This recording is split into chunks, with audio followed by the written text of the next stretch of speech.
Wow, it seems like every time I decide to actually stream, my computer decides that it needs to restart. So I started just restarting my computer every time I'm gonna live stream. Anyways, hi you guys. How's it going? I'm alive. I'm alive. Man, I was up super late last night, which I know is old news, but yeah, I slept until about 1. I've started setting my alarm clock for 1 o'clock on Wednesday and Sunday so that I can make sure and be awake. Hi, Lorna. How's it going? Hi, Karla. How you guys doing? I'm here. I'm just putting lotion on. Putting lotion on my hands. I started getting, well, a while ago, Bath and Body Works. I really like the, they don't make this jasmine vanilla anymore, but I had some of the body oil of this, and so I just mixed it with some other lotion and put it in here, so I'm kind of cheating. But those aromatherapy lotions and body butters and stuff from Bath and Body Works are so awesome. I like this energy one, orange and ginger. Yummy. Oh, oh my goodness. Let's see. Hi, Laura and Scotty. Oh, you took a nap. You took a nap, Laura. It's so cute.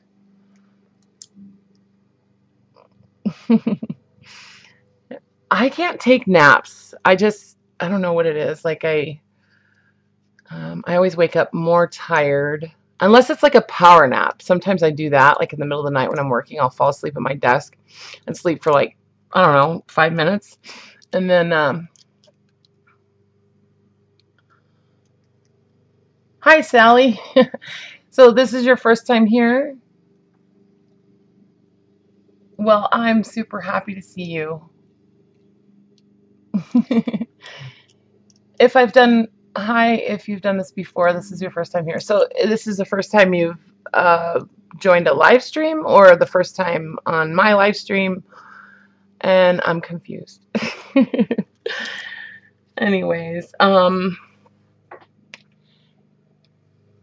it is fun, Sally. It is fun. And I think one of the best things about the live stream is that you guys get to interact with each other and get to know each other and that kind of thing. And okay, cool. First time on mine. All right. So yeah, that's the biggest thing. I mean, that's what I really love about it. And you know, if anybody has questions and things like that, it's a good opportunity to get an immediate answer, you know. So that being said, if anybody has questions or you want to you know, make sure that, well, try to make sure that I actually see your comment or whatever, type it in caps, so that in all caps, so that it kind of draws my attention. I keep my computer kind of far away from me, like it's not like, you know, right up close to me. So yeah, I need that to be able to actually see it. So okay. So I had a viewer ask me the other day if I would talk about disassembling books and you know, the best way to do it so that you can get the double page, you know, so that they don't tear and that kind of thing. So I happen to have a whole bunch of books that I want to harvest some paper from. And, you know, I haven't done this for quite a while. I've been trying to use up what I already have. But you know, it's inspiring sometimes for me to go through my stash and, you know, find new images and things like that. So I thought, yeah, I think I'm going to try to do that. I actually started last night.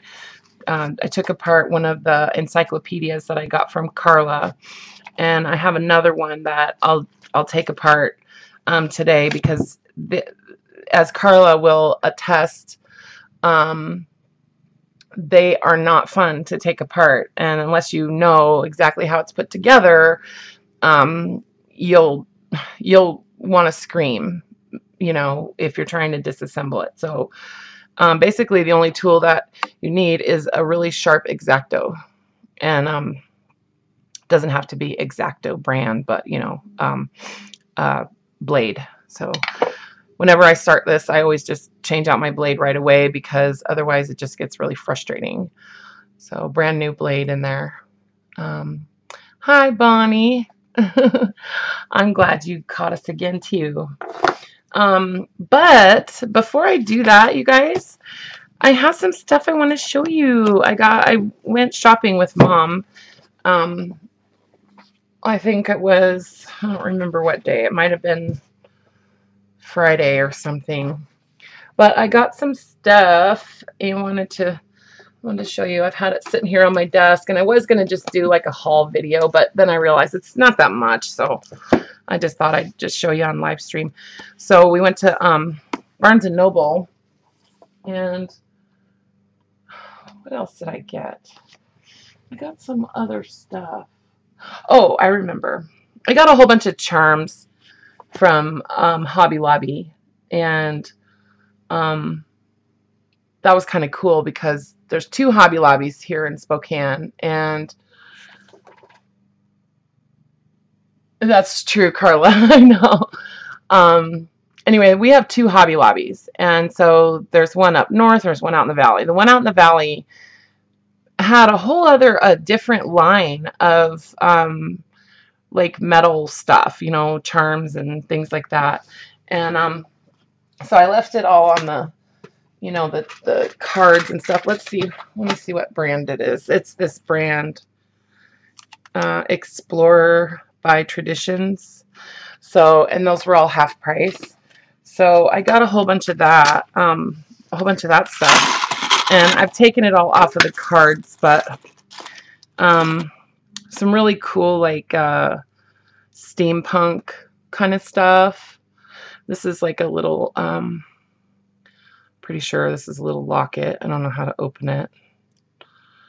Anyways, how do you open it? Oh, there. Oh, it's a little box. See? And it locks. So I think this was like $9.99 or something. So I paid like $5 for it. This is another one that's actually, it's a little watch, and it works. It's actually a real watch. So the book page assortment, yeah, I do. Yeah, thank you, Laura. And this little guy, this is super steampunky, right? This is a little, and of course I have lotion on my hand, so it's really hard to open this stuff now. But see, it's like a little box. You can put stuff in there, and then it has like a glass, like dome on the front. Yeah, this little guy. So like charms, you know, for like some boho style, like dangles and some steampunk type of stuff, you know. Look at this owl. I love him. So anyway, so I got a whole bunch of those. Some really pretty keys. Really pretty little keys. So yeah. Anyway, I was going to try to show you guys all of those, but I couldn't help it. Like I had to bust into them. But they'll be on my journals and stuff, so I'm sure you'll see them all eventually. But so that's pretty much all I got at Hobby Lobby. I guess I just got like paper and stuff. I love their craft cardstock. It's like the thickest, heaviest, coolest craft cardstock on the planet. I love it. And it tears really cool. Like it kind of shreds a little bit when you tear it. So anyway, then we went to Barnes & Noble. I had a coupon, so I wanted to use that. And I picked up another copy of the Flow book for paper lovers. So I have another copy of it, but I haven't wanted to really harvest anything out of it because they're sort of collectible, you know what I mean? And so I wanted to have one that I wasn't going to touch before I went and busted into the other one. So this is the one that I'm just going to put away, and who knows, in 10 years I'll sell it for $1 million or something. But I probably won't be able to do that. Actually, what I'll probably wind up doing is buying another one, and then I'll have two that I can harvest from over this next year. So, and if, you know, I don't know if you guys have all seen this before, but the Flow book for paper lovers is just, it's a really neat book that is just filled with, every page is perforated so that you can tear it out and use basically every part of the book, you know. Excuse me. I still have my like husky morning voice on. Little notepad, you know, and I like to coffee dye some of it I don't. But yeah, so Flow is awesome. Yeah, unfortunately you can't use the coupon on the Flow book because it's actually considered a magazine, and the coupon is not good on a magazine. But because I belong to, like, I'm a member of Barnes & Noble, so they charge me like $30 a year or something, and that gives me 10% off every purchase, including magazines. And so then they send members out those coupons. So I usually get 2 every 3 months or something. Anyway, so I'll go through this side a little bit. I did a flip through on this book before, so but if you know, you guys haven't seen it, anybody hasn't seen it, I just kind of wanted to let you see what's in here. Some cool stuff. I love the Flow books. So they only put out a certain number every year, so they do like an edition, and I think this is the 5th or something.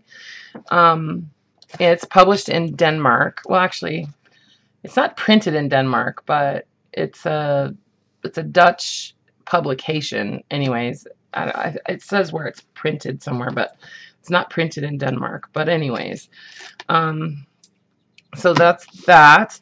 And then I got this Stickertopia book.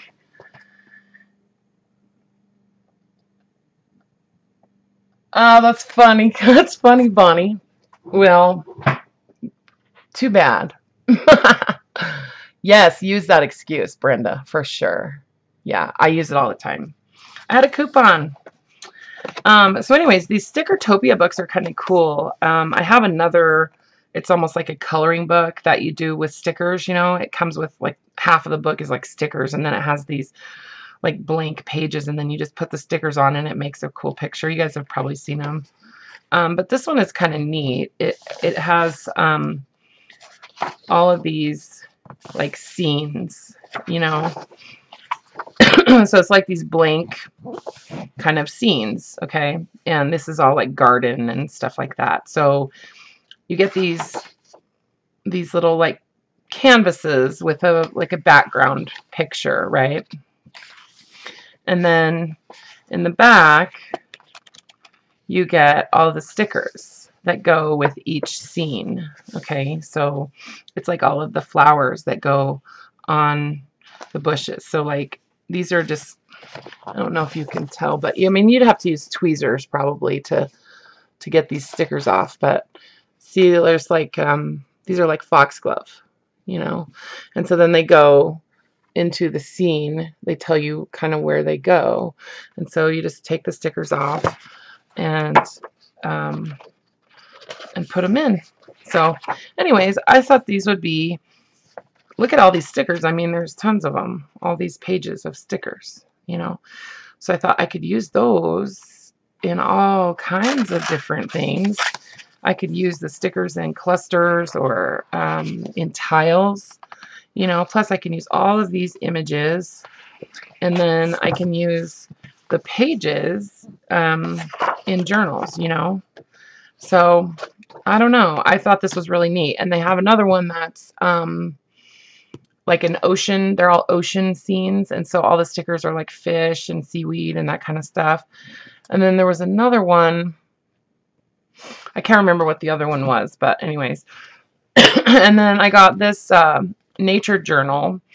A whole bunch of books have come out that are kind of along the like guided journaling or inspired journaling combined with like a coloring book kind of thing. And so I thought this was just really cool. Each page I think would be pretty neat to use in a junk journal, you know. Just a really, really neat book. Lots of blank space, but then pretty images and stuff. So, yeah. Isn't that cool? There's tons of stuff in here. Hi, Regina. Yeah.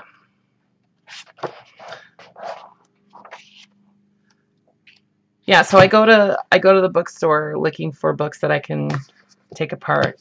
And then I got the Daphne's Diary. I don't know, it doesn't say on the front. This is some 2018 issue. I don't know if it's their most recent or not, but lots of super, super usable stuff in here, right?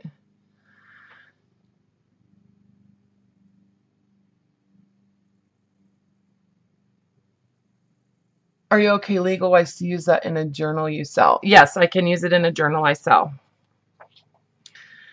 Yes, I can.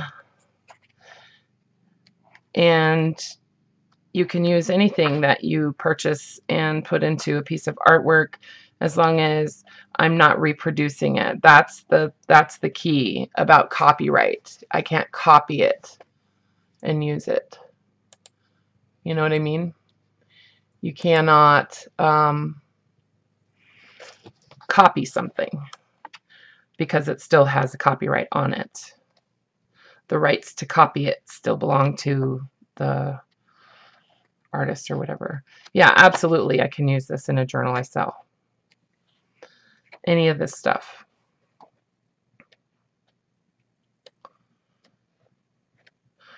Yeah, I mean, mixed media artists do it all the time. So, and then I got this Muka book.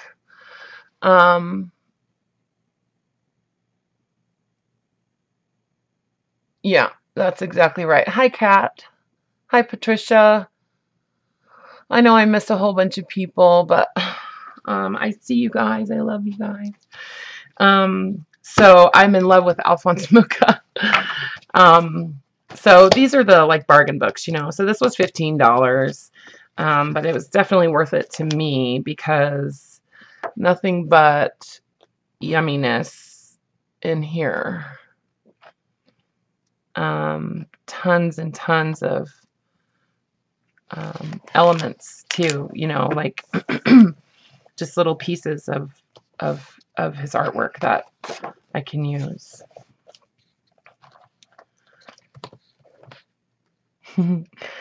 Hi, Kat. Yeah. So love Muka. I love Art Nouveau and Art Deco, and just a feeling of the florals and the compositions are amazing. I love like almost like monochromatic style, you know. It's pretty cool. So yeah, I mean, this is like a very comprehensive Muka book, you know. And I don't feel guilty tearing this book apart because there's literally thousands of them out there, you know what I mean? They published thousands of them. So it's not like a collectible or anything like that, you know. Yeah. Yeah, they would be great for art journaling, for sure. So I love Mooka. Anyways, so that's what I got at Barnes & Noble. And every single one of these, I feel like I can use in my journals. And then, Karla Caged Fish, she opened some Happy Mail the other day. Use the same book choose as a base. Yeah, that would actually be. Kat was saying that she thinks it would be awesome to do a challenge where we all use the same book as a base and then do like a journal in it, like a junk journal type of thing or an art journal, just to see how different people interpret. That would actually be kind of fun. Some kind of book like that where you could get it, like pretty much anybody could get it on like Amazon or something like that. Yeah, for sure. So Karla Caged Fish showed this in some Happy Mail that she got the other day, and I was just like, oh my God, I need that calendar. So of course I went immediately onto Amazon, and I thought, oh my God, I got to buy it right now because everybody else is going to want to buy it since they saw her opening it. And it's just, oh, you guys have probably seen this before, but I had never seen it. So I was like, oh my God, I need that. So yeah, look at all of just the images on the cover alone are awesome. And then it came with 4 postcards, and they delivered it today. So wasn't that lucky? Because I love that Amazon will deliver, or USPS will deliver on Sundays for Amazon now, right? So yeah, these are postcards. Very vintagey, right? So then it has this little, like, it's like a desk calendar. So it's the Cynthia Hart's Victoriana calendar. Here, I'll put it here so you can read it again.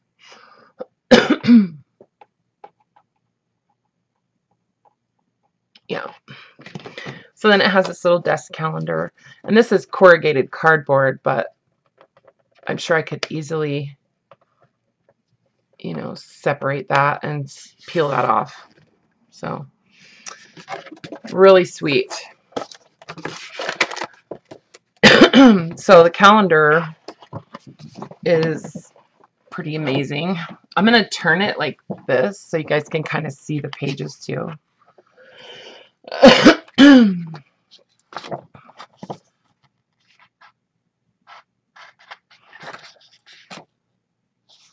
Isn't it pretty? And all of these little images. This is like a fussy cutter's fantasy right here, So I'm pretty sure you will start seeing some of this stuff in my journals and like in my clusters and things like that. So, and tiles. Guess what? I found a huge box of tiles that are like halfway finished that I had forgotten about. You haven't made any journals yet, Anne? Oh, intimidating. Yeah, they can be. I mean, I guess, I think the best way to get started is to just jump in and just start. Like, I kind of did that for a long time. I watched videos of everybody's journals, and, the first journal that I ever made was basically an altered book. You guys want to see it? I'll show it to you.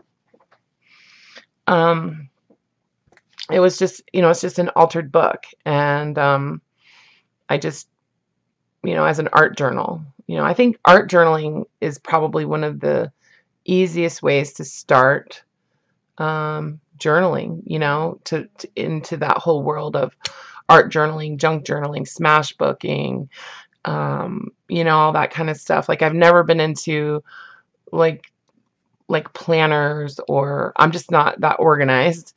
And I never have been into scrapbooking, although I love paper and I love the idea of scrapbooking. I've never been into it. It's just too neat and orderly and clean and perfect. Like, so, yeah, so, okay, I'll grab that. I'll grab a couple of my, like first, journals that I did and show those to you guys. So, but when I was on Amazon, they have, this is the 2018 one, so of course they have pre-order for the 2019 one. I did not get that one because I'll just, if I want it, I'll just buy it then. But I got the 2017 one because it was only like $5.99, and same thing, like it came with the 4 postcards. And look at this Halloween one. Hi, Terry. And the desk calendar again. And then each page, these are all completely different than the 2018 one. Even more yumminess, right? Look at it. Oh my God, I just love it. Oh, they're just beautiful.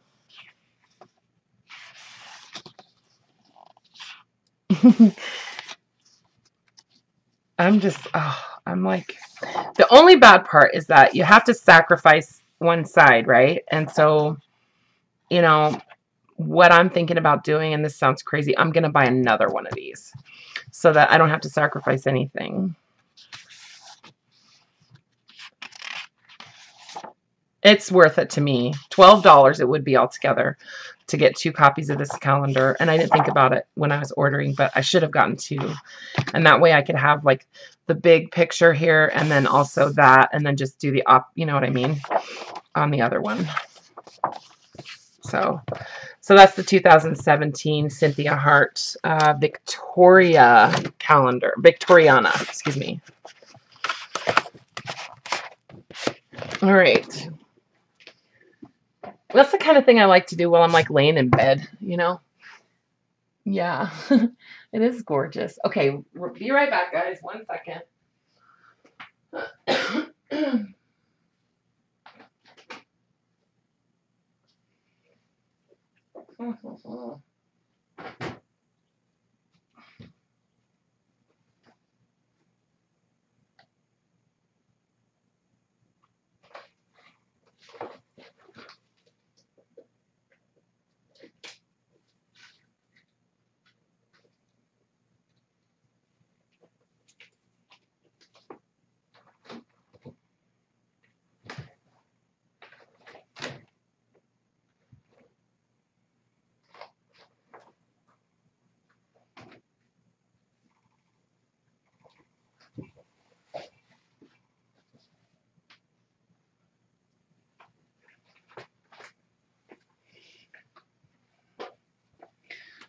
I literally have a whole shelf full of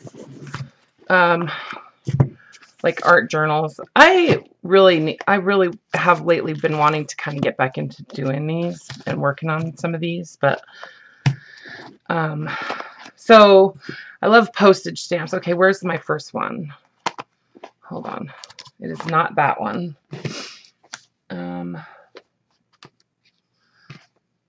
It's this one.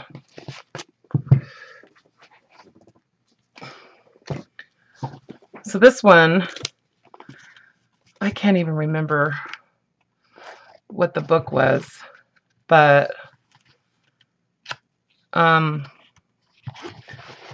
so I basically went through the book and tore out like, I think 2/3 of the pages, you know, and then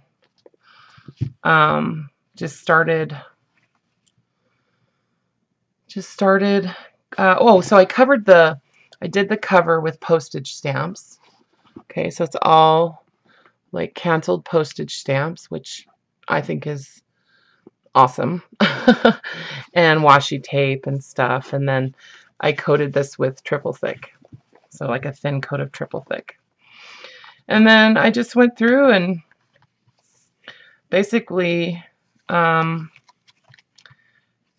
a lot of like thinner, a lot of origami paper, and then like real thin scrapbooking paper. I added some pages like with maps, washi tape, some little flip ups. So it's kind of blank, right? Like there's not, I mean, like my goal was to fix each, you know, page so that it could have something attached to it or written on or something like that. So I didn't really do a lot of actual like art in here. I just basically just glued paper in and some jelly prints.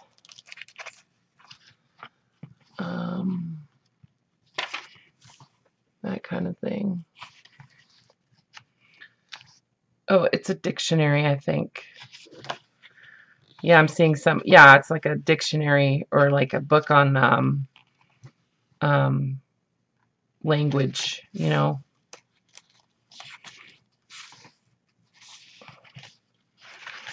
Super fun. And looking through this is inspiring. You know, I haven't looked at this for a long time.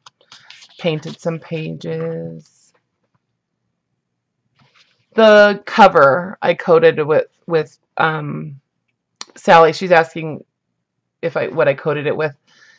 Yes, I coated it with triple thick. So I just used it as a triple thick is a it's made by Deco Art, and it's basically what it is the almost exactly the same as glossy accents. Okay, so it's just like a clear coat, and it's really high gloss, and using one coat of it is basically like using 3 coats of another type of varnish. Like, so like if you use this kind of varnish, using 1 coat of triple thick is like 3 coats of this, because the thickness of it. So if you want like a thicker glaze or something, triple thick is a good option. So yeah, so this is my first little like art journal type of thing. So I've always loved paper, always had a huge paper collection, and so I just basically, you know, glued stuff on here.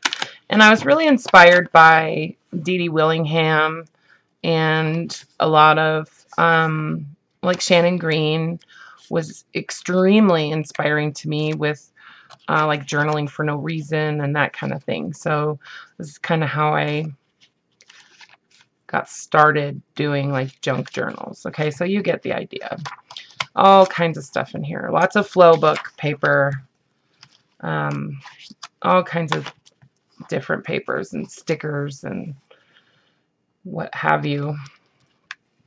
It's actually kind of cool now that I look at it. Like at the time I wasn't really, I don't know. I used to work on this when I was at work a lot.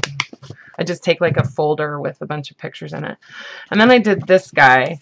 This was I just made this book, so it's made out of a lot of the like decoration on it is like from just some jelly prints, and then like my favorite incense, the packaging from my incense. And then each page is just made out of maps or atlas pages. Oh, whoops, it's upside down. And just started gluing on top of the atlas pages. And I did this in, let's see, 1, 2, 3, 4, 5, it's like 7 signatures. Yeah, and look at, I stitched them all in, like, oh, you know what I mean. Yeah. That one, and then I did this is the magazines, glued 2 magazines together, and you know, kind of alternated front to back. you know, front and back. Like I do a couple pages on the back, and then book pages, and yeah. So this is my magazine journal.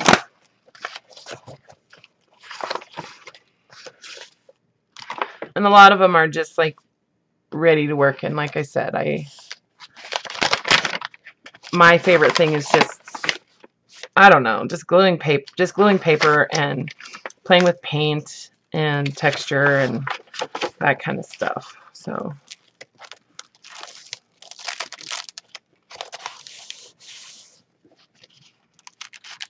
yeah, with the maps, that's right, Laura. That is actually a good idea. Super fun. I've gotten a little bit tighter lately. Like I'm not as expressive as I feel like I used to be, you know. And working on those journal covers has kind of helped that, though. You know, just kind of just playing with paint and media and you know, doing different stuff. So I loved the colors on this page. So this is really fun. I mean, this is a good way to just kind of get started in making anything. Like just start. And all you need is some magazines and some glue and some cheap paint from Walmart or something, you know. Yeah, here's another one I made out of calendars.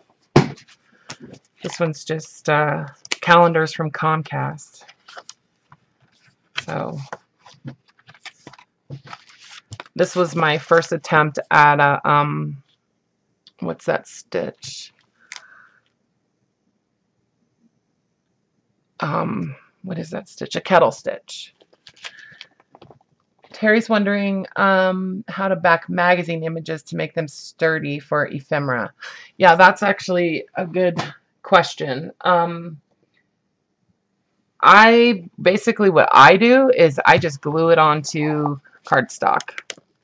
You know, so it means fussy cutting twice. Yes, Coptic stitch. What did I say? Kettle stitch? I don't know. Coptic. Yeah, I think you're right, Kat. Is it Kat? I don't know what it is. I think it was a kettle stitch. Yeah, now you need to look them up, Kat.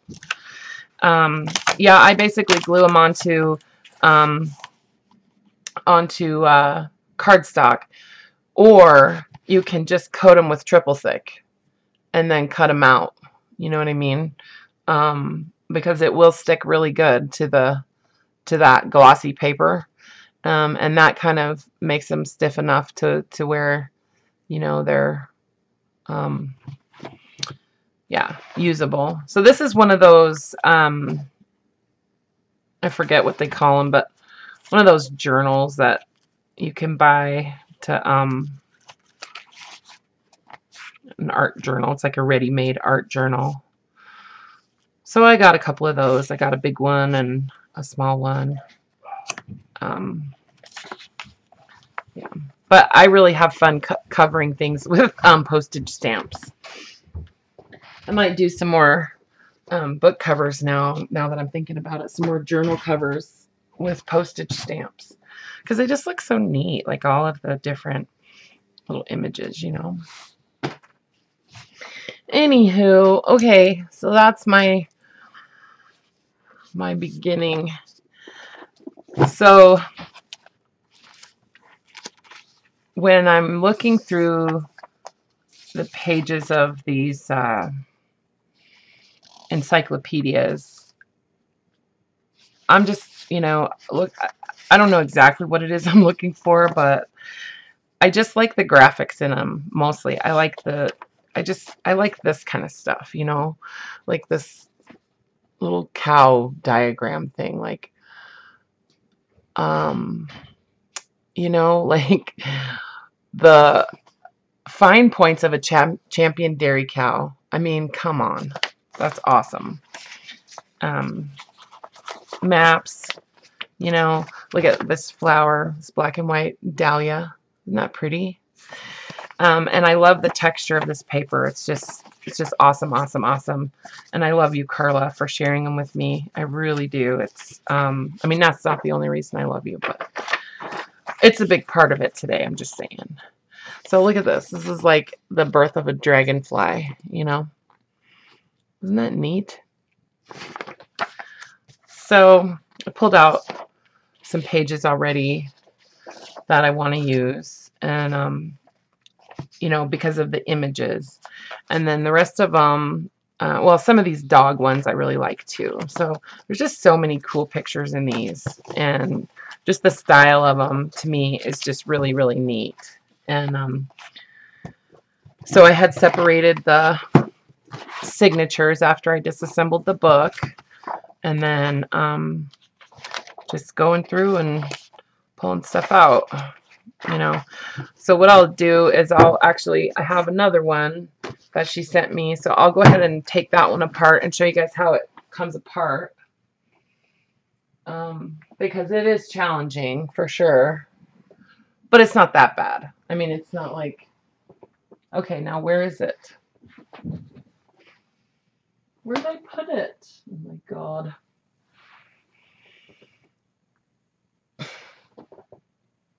Great, I lost it.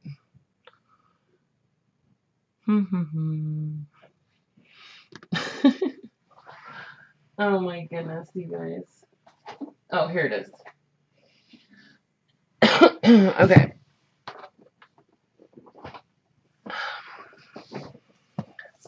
So basically,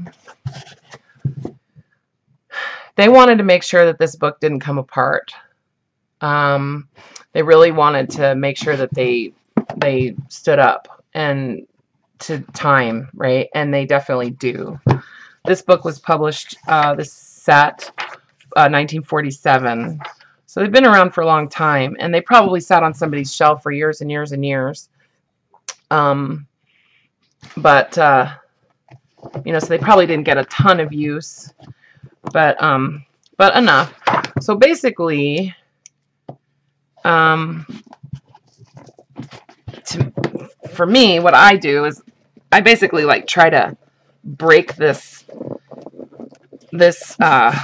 sheet off of the spine a little bit. So I kind of like pull this down, kind of push it, and it sort of like starts to separate it from. So it's okay. It's all of these signatures, right? Like that are all kind of stitched together. In this book, they're stitched together this way, okay? So, and then this whole book block, which is what this whole thing is called, is glued into that spine, and then it's held in again with these papers on the sides here. So we got to try to separate the glue from this book block, and I'll use like a paintbrush or something, and I'll just kind of separate that and get to where you can basically see through there, you know what I mean? So you can see that it's separated, and then I'll do the same thing on the other side. Okay, then basically just I kind of put my finger in here to sort of hold it apart, and then I'll just cut through that paper. Sometimes you rip the spine, I mean this paper here, and I did actually on this one, but that's okay because I usually wind up replacing it anyways.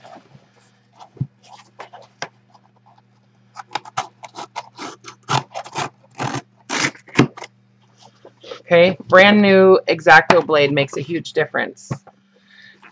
So when they glue these together, a lot of bookmakers will use some type of like linen or something like that along the spine as well to kind of reinforce their work, you know. And so sometimes when you're cutting down this part of the book, you'll have a piece of fabric. Sometimes it'll be like that long, you know, that you need to cut through also. So, oh, those were your ants? Wow, that's cool, Karla. Well, I really am happy you shared them with me. So now I'm always on the lookout for these. Okay. So I don't know if you guys can see this, but this book, like I said, is stitched.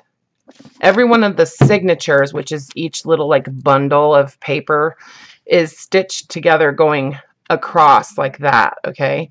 So if you can see, there's like right here, you can see the twine. It's like cotton twine. And it's like 1, 2, 3, 4, 5, 6, 7, 8, 9, 10. There's like 11 like stitches, okay? So this took some serious force to stitch this book together. You know what I mean? So basically that's what's holding these signatures together, because they weren't stitched together this way. Each signature is not sewn in individually. It's like all of the signatures are sewn together, stitched together, and then glued into the book. So we just need to basically cut those cords, that cotton twine. So what I'm doing is I'm just kind of separating this, kind of opening this up as best I can. It's really hard to expose in the center there. But if you take your X-Acto, you can just go right down. If you just go straight down, you can feel when you cut it. See, it popped? So I'm basically just cutting each of those strings, cutting through those stitches. See? So then they're all basically free. Like I just, you know, cut through the whole, whatever it was holding this whole thing together. So here, when I take this off, you'll see this is what,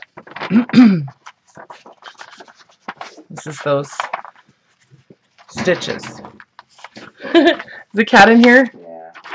Oh, did you get him? He's not going to get out. What's the matter?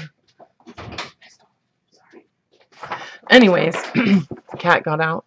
Got in here. Yeah, it is some serious bookbinding. Yeah, I bet I would. I bet your aunt had some cool stuff. You did it the harder way, Karla? How did you do it? That's funny. Well, I'll tell you what, it took me a little while on the very first one to figure out that that's how the book was bound. You know, I didn't realize that that's how it was put together. So I had a rough time of it with the very first one. So, but anyway, so that's how those come apart. And then each see, look at that. Is that cool, all those vegetables? Then you can just kind of take the whole thing apart.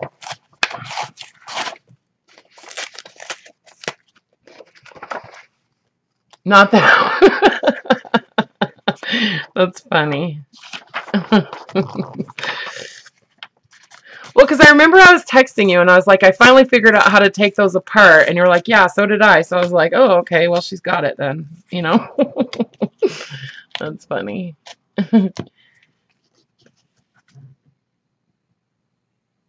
Oh, that's funny. Okay. So I am definitely going to go through these and pick out all the yumminess that I want to use.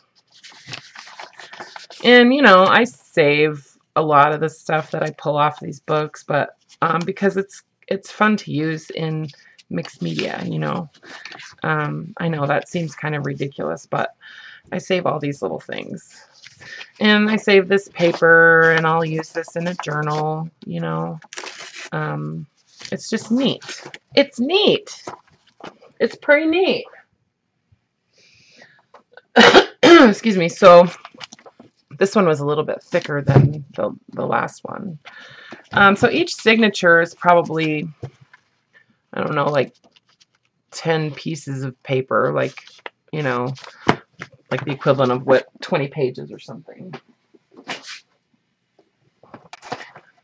So then I have another cover that I can paint and stuff. I'm thinking about doing like a steampunk kind of one, and then maybe one that's just like kind of mystical, like with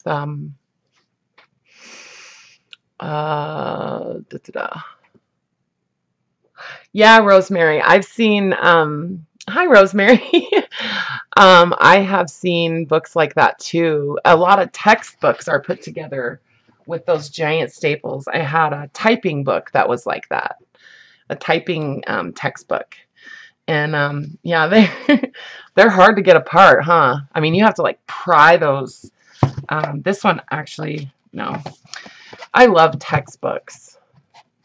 So I did have someone ask me like how I'm able to get those pages separated without tearing the pages apart. So I'm trying to find a book that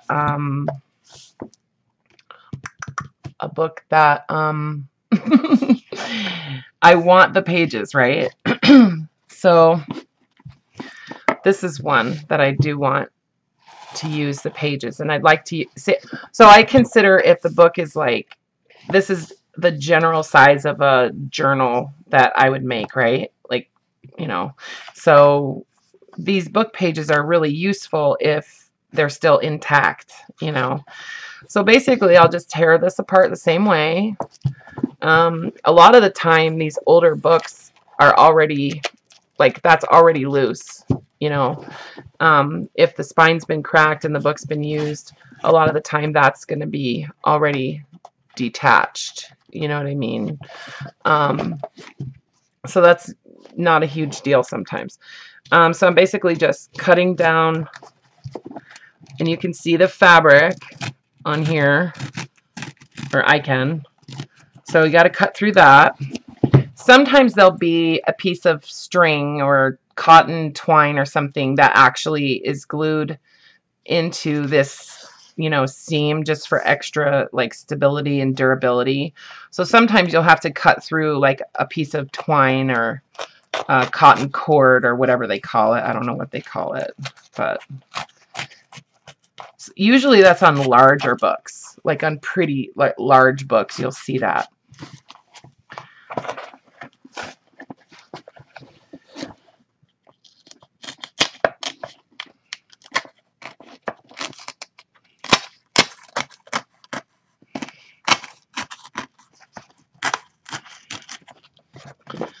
All right. Yeah, Rosemary, how did you get those staples apart? How did you get those out? Oh, like big pliers, huh?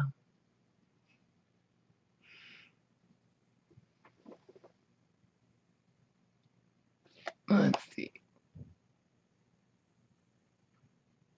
Yeah, and I have one of those too. It's neat. I love it. I have another book that I want to take apart that has really cool text in it. Also, okay, so to start kind of getting to where I can separate the signatures, I'll, you know, peel off the, I always forget what this is called, but that part at the top of the book. So then you can see the signatures, you know, you can see them. They're, you know, well defined. So, you know, sometimes they're glued together a lot better than, you know, other books. Like, and it doesn't matter. Like, it can be a newer book that is really well glued, and sometimes the older books are really well glued. And I don't know what they made glue out of back then, but I want to say it was like horse hooves or something, you know. So I try not to make too much dust because I don't really want to breathe that stuff in. But anyway, so I try to just sort of make sure I can get to each signature, right? So there's a couple ways you can do this.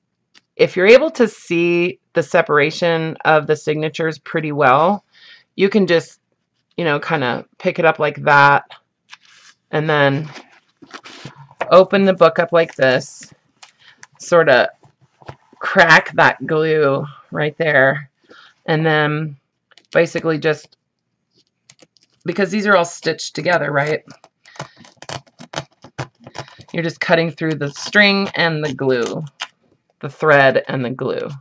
Okay, and then sometimes the two signatures will actually have a little bit of glue in between them too. So like the first page on each signature will be glued to the first page of the next signature. So so sometimes you're not able to save the first page of the signature, but generally if you take it apart this way, you're able to save the rest of the pages.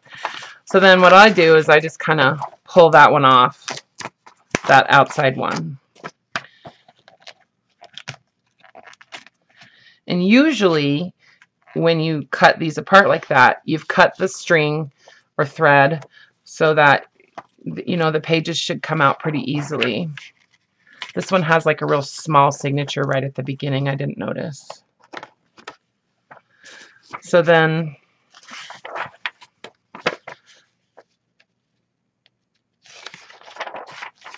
yeah, okay.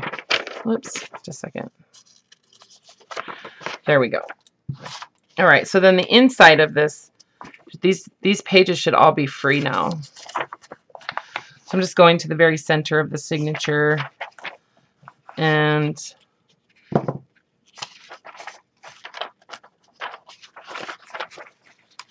there we go. Yeah, so then you can just pull them apart.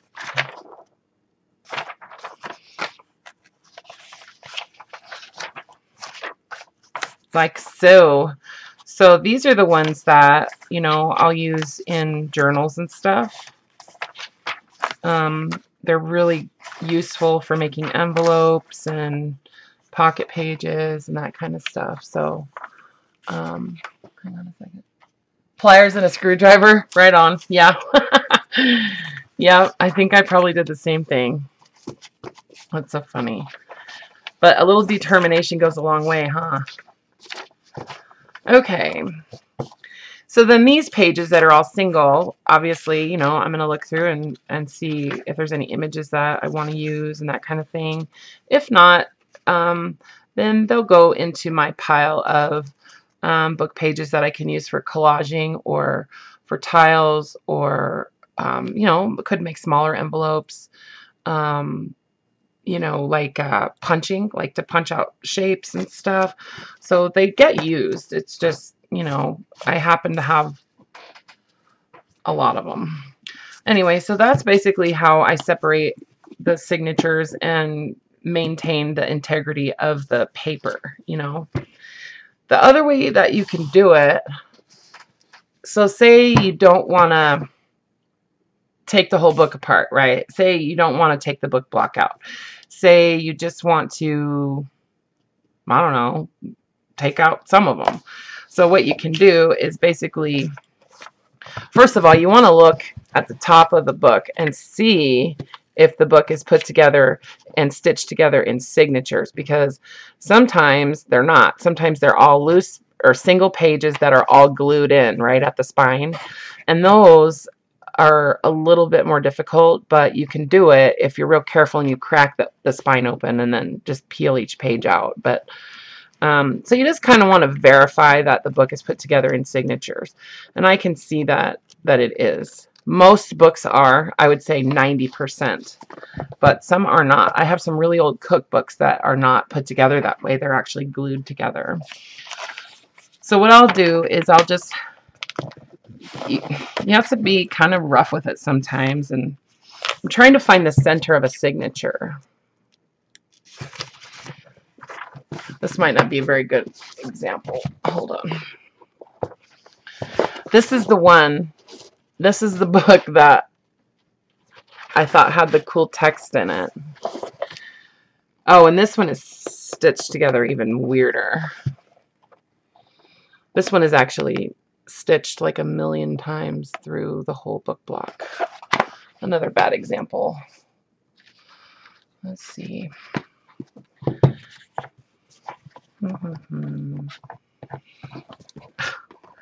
And this one is stitched straight through. Wow, I'm just like striking out. There's a shorthand book. Let's see. Okay, so this one, you can actually see the signatures. Okay, so basically what I'm doing is I'm trying to get to the center of the signature. And if you lift the pages like in the at the very bottom, you can see like whether you're in the middle or not. A couple more. I'm trying to expose the thread in the center of the signature. Okay, so there it is. So you can see the stitches as they are on the inside of the book right here. Okay.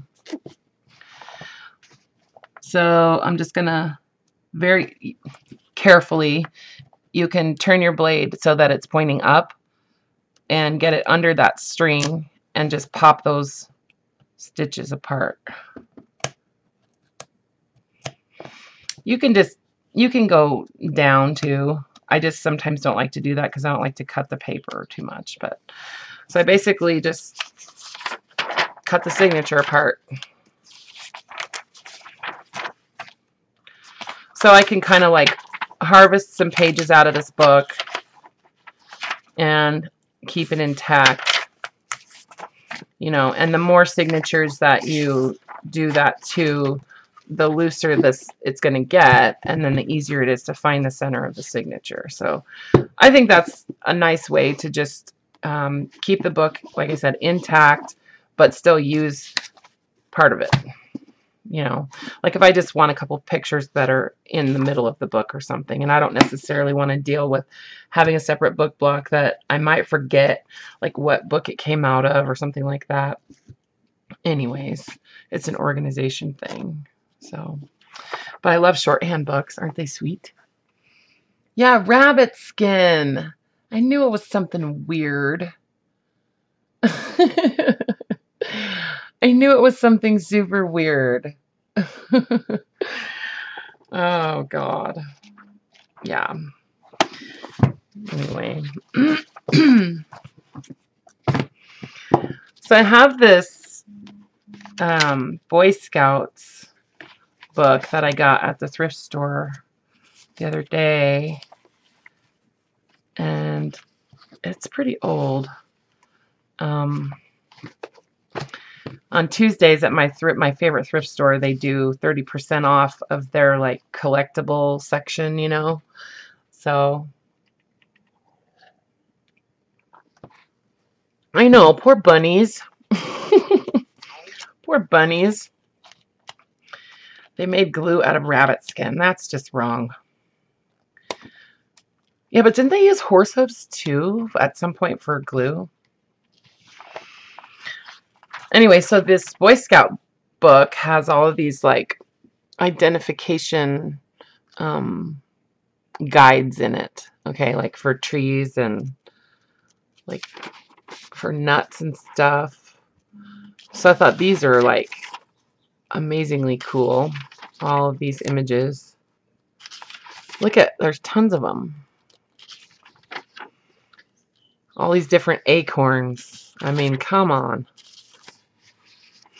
So there's all those, which, and I'm just showing you what I wanted out of here, you know.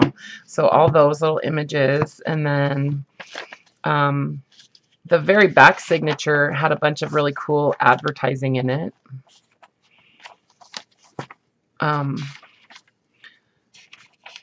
Yeah, that I can cut apart and use for different projects. And I have just a giant folder, you know, that's like a big thick folder that I keep a bunch of just advertising in. So the drink everybody knows, Coca-Cola. So that, and then I think this is even more. Oh, and then there's all the bird identification stuff in here. You know, look at all these trees. I mean, there's still more trees. So then there's all the bird identification. Yeah. Yeah, for gelatin. Yeah. Ooh. But look at these. Aren't these neat? Don't these look like a Tim Holtz stamp? I'm just saying. You guys see that? Yeah. This paper is really super thin. So you'll definitely need to get glued onto something. But look at all those. Aren't those neat? I love this kind of stuff. Like, it's so, I don't know, mixed media. So lots of bird stuff, bird identification stuff. And then there's a bunch of little animals, about all the animals that you would find in the woods. And then I like this little graphic on the planets. And then there's these like constellations. Like, I thought that was pretty cool. So that'd be neat, like on a tag or something. And then what was this one? This one had something in it I really wanted. I think it was like, I have a couple of different Boy Scout books. They're actually really neat. I don't remember. But, oh, I think it was the fish identification and the insects. Yeah, the insects. So, oh, and there's some flowers and stuff. Anyway, so lots of really cool stuff in this book. And so I'll be taking that one apart. And then, what's this other one that... Oh, yeah, see, I've got the Sea Scout manual and then this other handbook for Scout Masters. But that one that I just showed you is my favorite because this is like the actual handbook for Boy Scouts. You know, this one, these are different. And then there was a children's book. And I wanted, oh, this one. So I want to take this one apart, but I actually do want to see about getting into this guy. So this one is some kind of report. A description of teacher-student interaction from a developmental perspective. Yeah, this is like a report. So I'm going to try to see if I can just cut down the center of this and get this whole thing to come apart.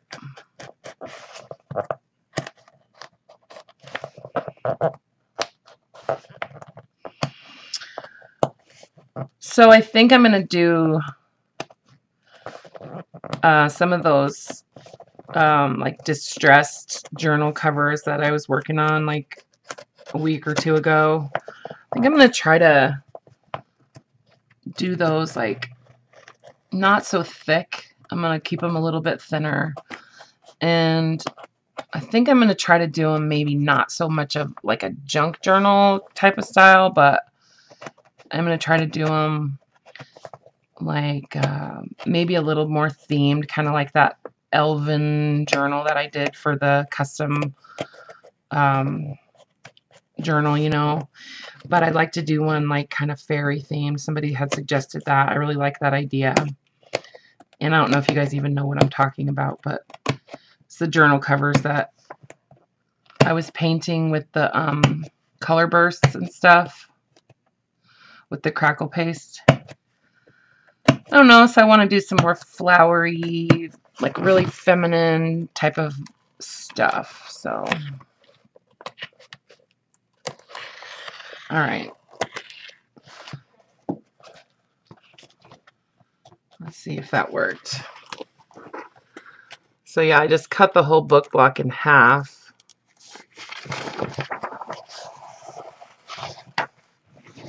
Yeah, this has a lot of stitching. Yeah, this whole book is like... I sort of like the stitching on the edges, though.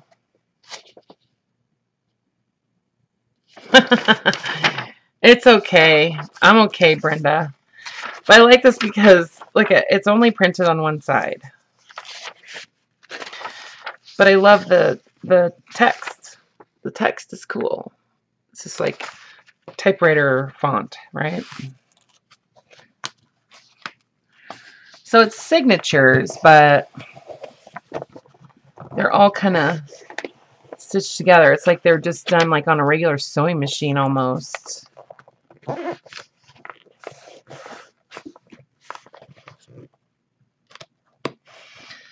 The paper in this book is kind of translucent. It's pretty thin.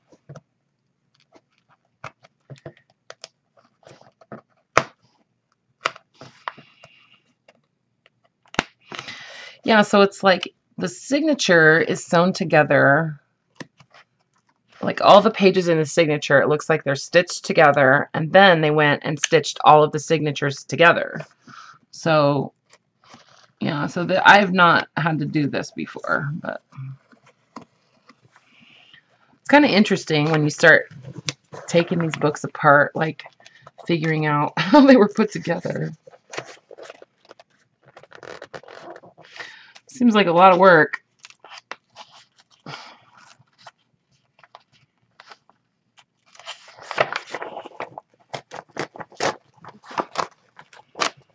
Yeah, this one's going to be tough to keep the pages intact. Yeah, this is going to be really hard to do. I don't think I'll be able to on this one. But that's okay because it's relatively large paper anyway.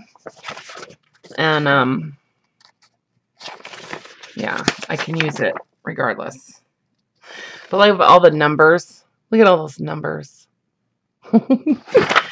I get excited about numbers. I need to find another airplane maintenance book. Aircraft maintenance. So this is another one that's stitched together how that encyclopedia is put together. So let's see how much work it takes to get this book apart. I like this book because it has a bunch of, it has a lot of really cool illustrations in it. And it's all like poems, like children's poems. Yeah, yeah.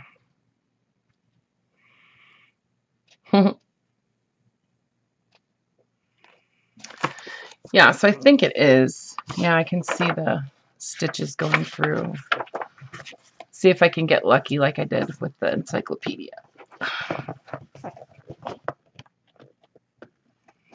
Wait, I'm going to go more to the center.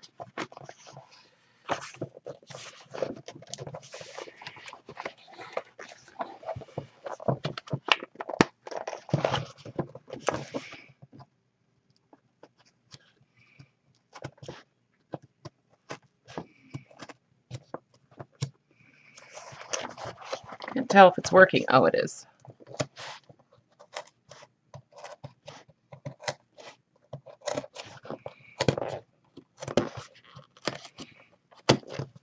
There. So yeah, this is just like the encyclopedia. So cool. So I can use all of these pages in journals as they are, you know. I could put like a piece of washi tape with a little bit of glue down the center of the page, you know, before I use it as a page in the book. But so yeah, this one's all ready to separate. Cool. And where was the other one? Oh, I wanted to do... Oh, is this the one that was weird too? Yeah, it's another one like that. Let's see.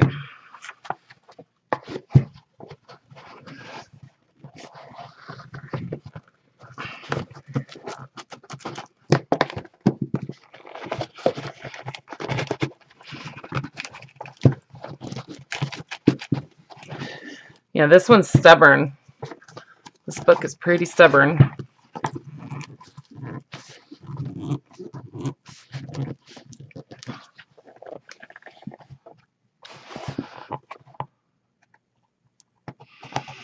can actually see the, yeah, I can see the cord at the very front of the book here.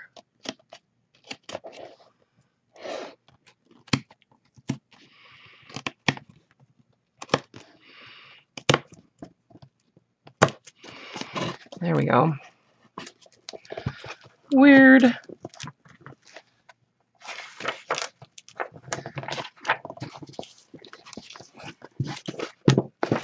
Okay, I'll put the X-Acto knife down.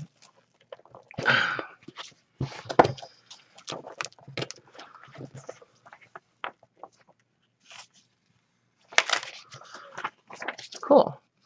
So that one wasn't too bad. This one has some pretty cool images in it too.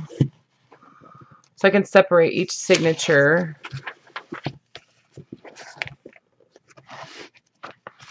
Let's see. Yeah, there we go.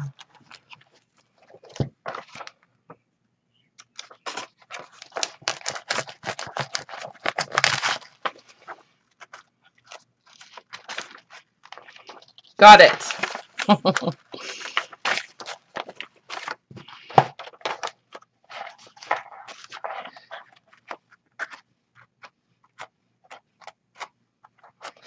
Yeah, textbooks are usually put together this way, I've noticed. Like,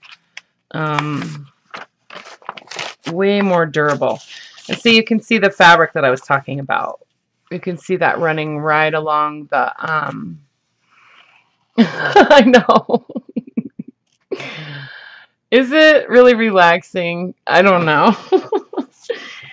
Well, it's something I need to do, and I have had a lot of people ask me about it, so yeah.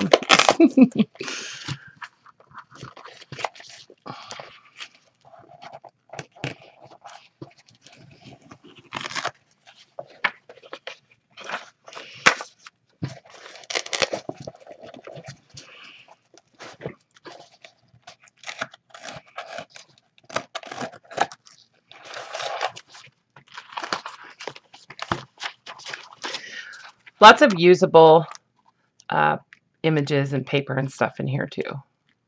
So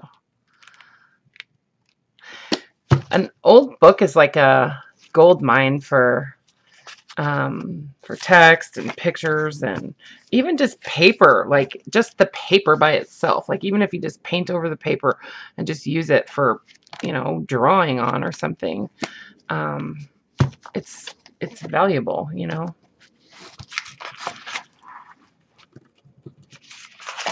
But I like this one because of the poetry. I like the poetry in here. And the images. So, and look at this. Isn't that cool? Look at that. Yeah, it's therapeutic. Huh?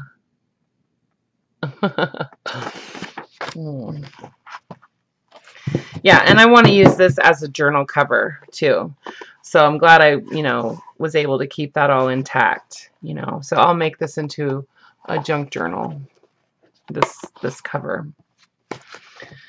And the same with this one. I'm going to make this into a junk journal.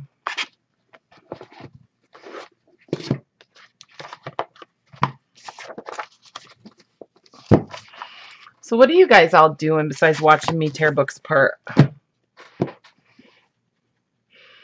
You staying out of trouble?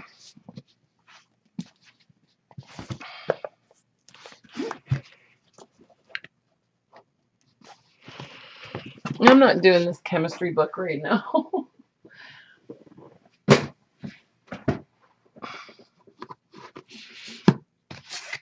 I do want to do this songbird book though.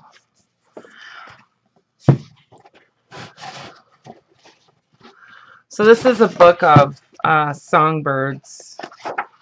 I don't think it's an old book. 1985. But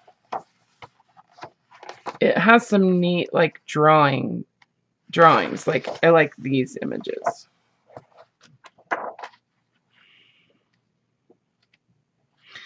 And I think it's fun to put yeah, like these pictures. I love these.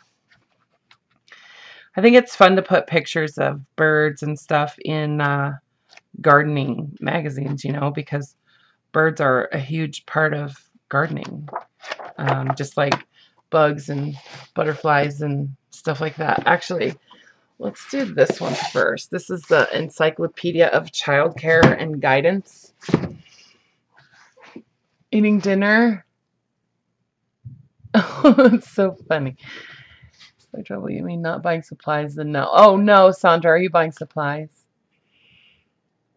Making graduation cards, Laura. Right on.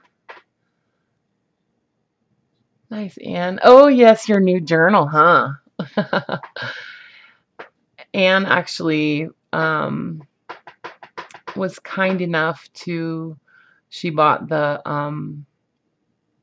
journal that I had published in Greencraft. I had put it up for sale, and she was sweet enough to buy it from me. And I want you to know, Anne, that that purchase actually really helped me with paying for my dog's surgery. So you helped me out, and you helped her out too. So I feel good about that.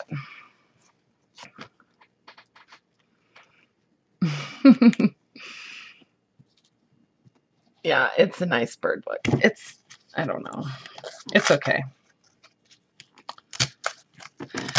I decided not to take the bird book apart right now because I have a couple of other ones that I'm already like using. So this book is an old book, but it's really well glued.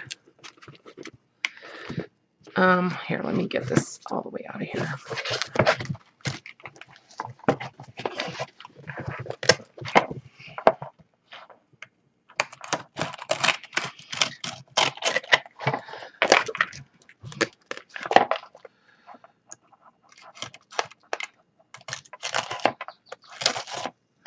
So yeah, I don't know if you guys all saw the kit that I put together.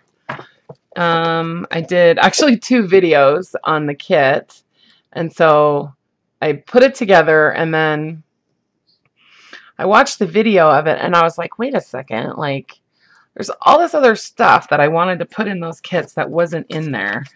And so I spent another day putting them together, adding the stuff to them, made another video, and blah, blah, blah. Anyways, it's actually kind of a cool kit. There's quite a bit in there. And I think it's actually a pretty good deal for 25 bucks. And I'm shipping them all priority. So, oh, you know what? This is one of those books. Okay, so these are all glued in individually. So this book is not done in signatures, you guys. All these pages are separate. They're all individual pages. So basically, when I get a book like this, what I try to do is I try to remove as much of the like spine material as I can safely, and then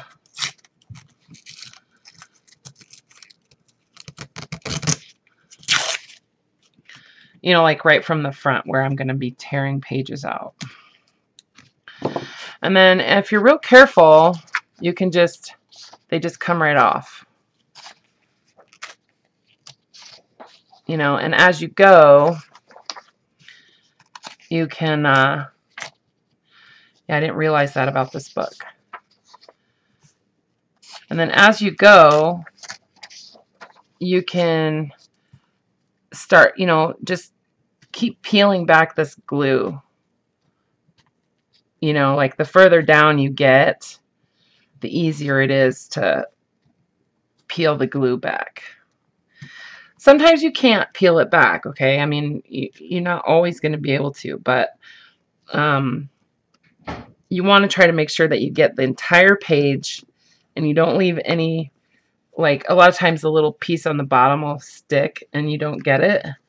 But you want to try to, you know, just as you're going, just make sure that you're getting the whole page.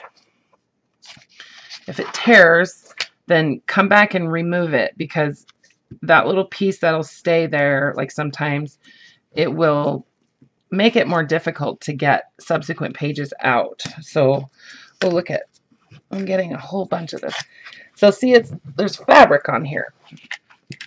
There's fabric on here. So yeah, look at that. Woohoo!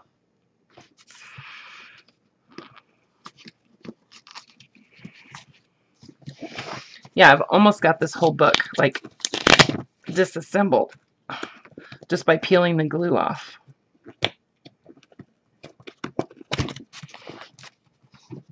Yeah, see? That's all loose now.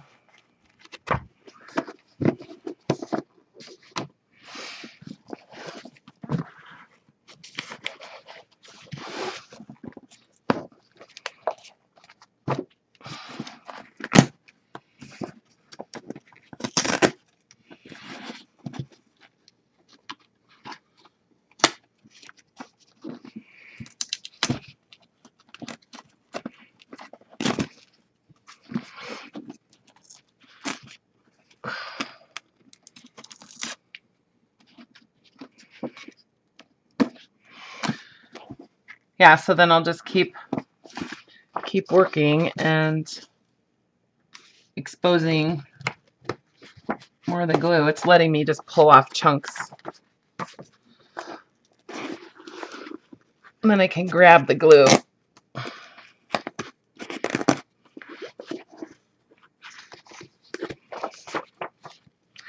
This book is kind of funny. It was put out in like, I know, huh, Josie? This book was published in 1957. And it's all about, you know, raising kids and childcare, and it's an encyclopedia. So it's kind of interesting. It's almost like a Dr. Spock type of book, you know, that kind of era.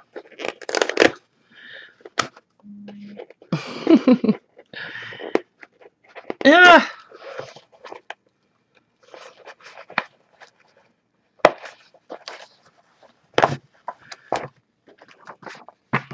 Wow, there's a lot of paper in this book.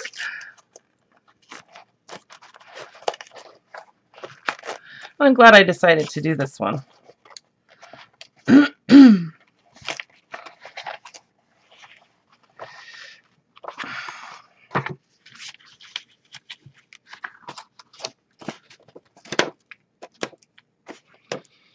All right.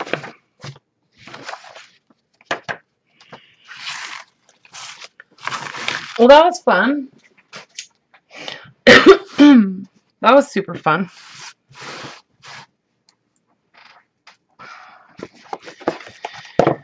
Yeah, and then I don't know if I would make this into a journal necessarily. It's a little bit large, but you know, I'll save the cover. Might as well, right? And I always love using this paper. That's just like the flyleaf paper, you know, especially the one it's just usually heavier, thicker paper. I like to use it for tags, like stitch images on it or whatever.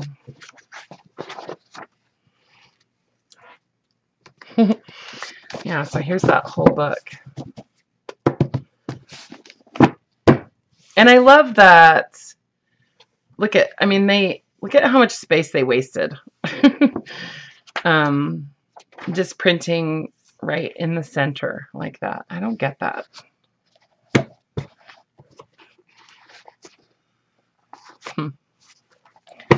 Problem child. Did you see that? That's me. I was a problem child. Oh, thanks, Terry. I am definitely getting a tan. That's for sure. Let's see. Better than ASMR. I know. I love ASMR though. I do. I was just talking about that this morning. Where will I... Let's see. What was she asking me? Oh, where will how will you store the paper? So for this, honestly, I'm probably going to stick it back in the cover, and then I'll know that that's what the subject matter is, but I'll put it with my book pages. So I'll just keep it like that. I might take like a heavy, trying to find a rubber band. Take like a heavy rubber band and just to kind of keep it all together, you know. I have a couple of drawers in my filing cabinet. I have like a bank of filing cabinets. There's like 4 of them. And I have a couple drawers in there that was where I keep book pages. So this will go in there. And then, let's see. I like this. Oh, I was going to do one of these.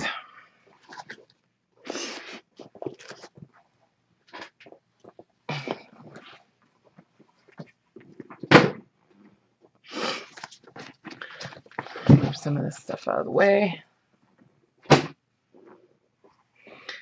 Yeah, this is how I inspire myself, you know, to use stuff. I mean, I just start playing with it, you know, and I love the way the ink sits on the surface of the paper on a lot of these old books, you know, like the ink is matte, and then the you know, the paper is sort of glossy. So yeah. Now this is a really, really old atlas. So let's see.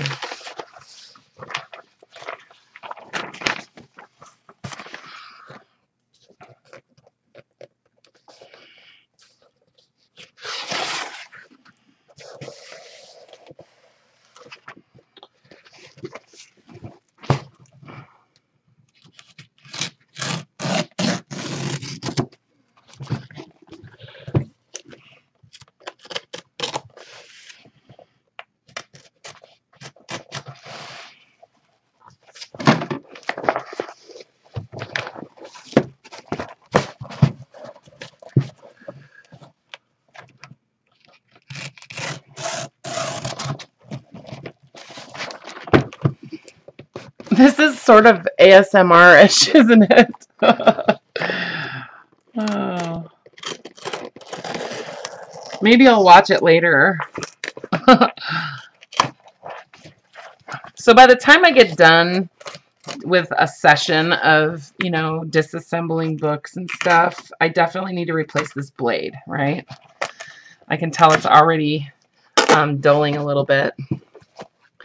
And then, you know what? I saved these book covers because they're pretty cool. I mean, I could make this into like a portfolio or something to store artwork in, or, you know, I could just attach a couple of handles right here out of some kind of cord or something. Put some elastic that'll flip around on the, you know, on the corners. And this would be kind of a cool little like portfolio, you know. ASMR, I can't remember what it stands for. Somebody tell me what ASMR stands for. Basically what it is hi Elizabeth. There's people who, you know, certain people have like a physiological response to certain sounds, okay? And lots of different things. Like some people like the sound of people chewing ice.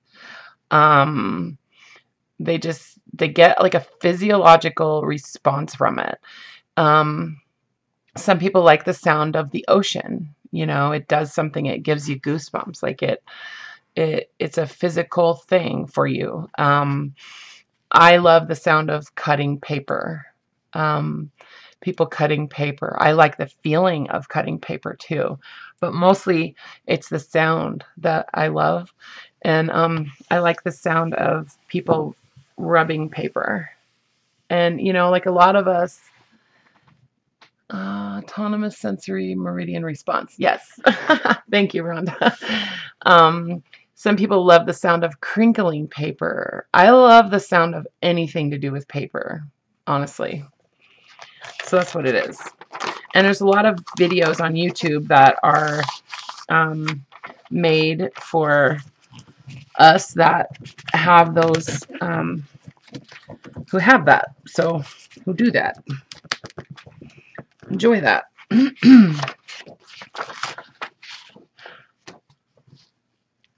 So yeah, I can sit and listen to somebody cutting paper while I'm going to sleep, or, you know, things like that. I know it's hard to remember.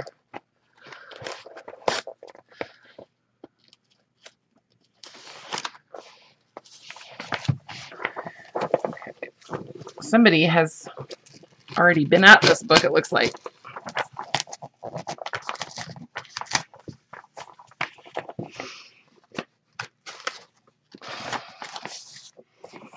So with these giant atlas pages, I'm not as concerned about keeping the pages intact, right? Because usually I'm going to use them individually anyway.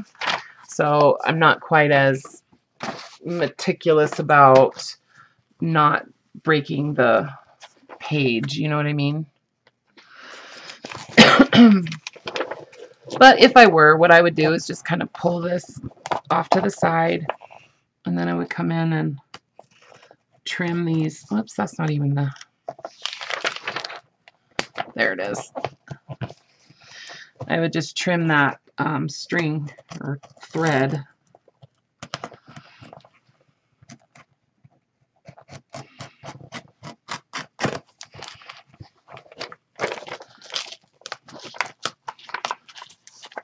There.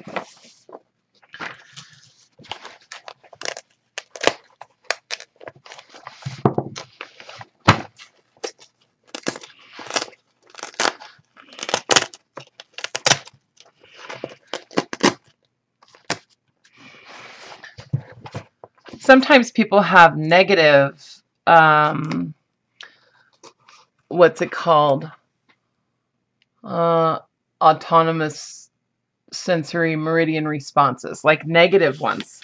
You know, like the sound of, I don't know, like maybe a dog barking or whatever can give you like a horrible feeling or make you nauseous, you know. So sometimes, you know, it's a good thing and something you crave, but sometimes it's not a great thing.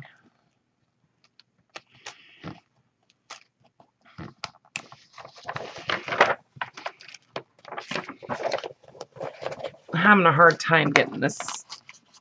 There we go.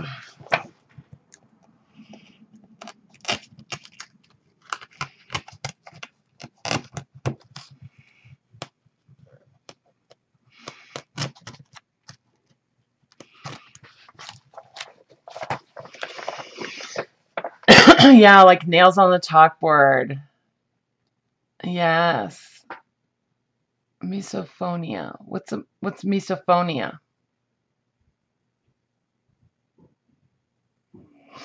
Hi, Deb. Hey, better late than never. Better late than never. I'm glad you're here, Deb. Let's see. So, yeah, go get your kits, you guys, if you haven't already. I'm just saying, because I am actually leaving on the 18th for the Grand Canyon. So, it'd be really great if I could just get all those kits kind of shipped out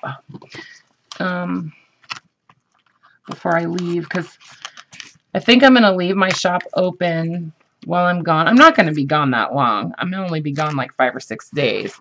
So I'm not going to close my shop. I'm just going to leave it open. And since I generally only ship like 1 or 2 days a week anyways, I think it'll be okay. And then, but I'd really like to get those all kind of out the door. Anyway. So I got all the maps out of there. And the rest, well, not all of them. Oh, I remember. I wanted to get some of these like street maps out of here. Oh, really, Rhonda? Are you in Arizona? Right on. Oh, misophonia, hatred of certain sounds. Yeah. Okay, well, what about smells? Like, does anybody have, like, some kind of smell that gives you, like, horrible feelings or memories? For me, it's strawberry jam and peanut butter. Yeah, it just, I don't know, it does something to me. I'm just tearing these now because look at that. Is that the coolest, like, city map ever? Look at that. I love these.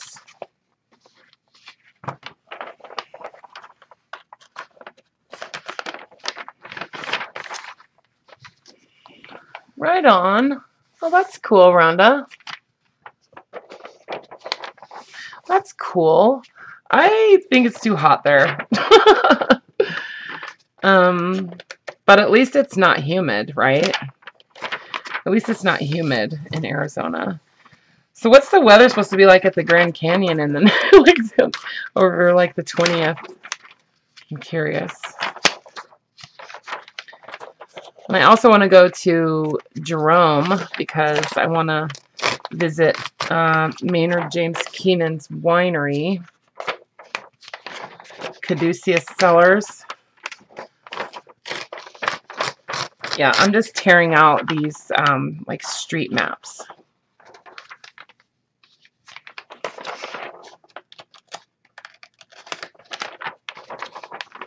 Oh my God, these are so cool.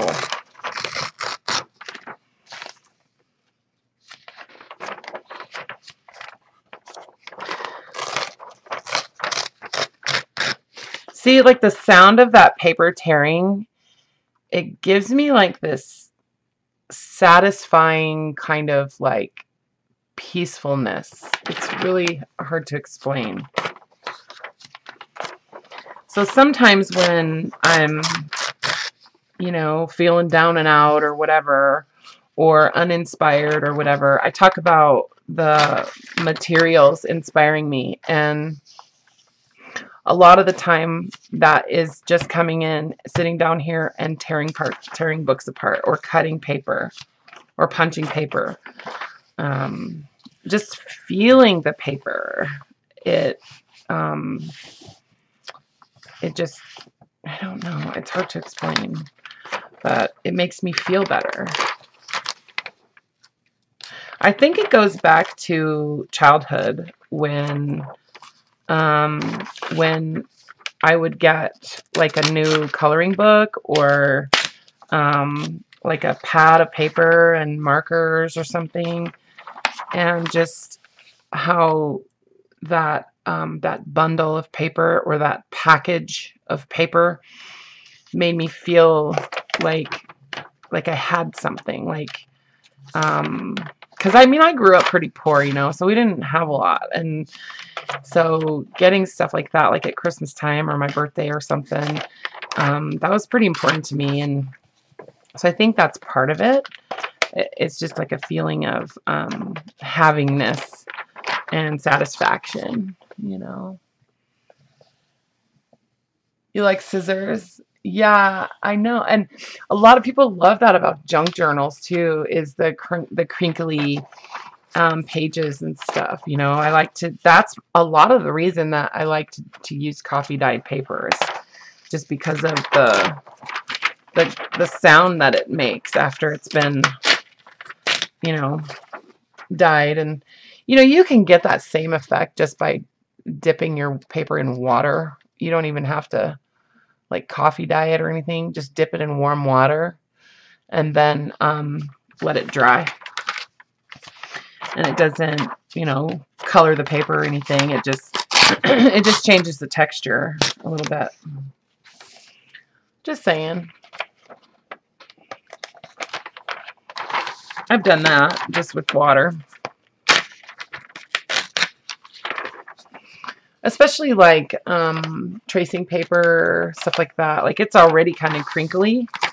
So um, if you don't necessarily want to dye it, if you just get it wet, like it makes it even more crunchy.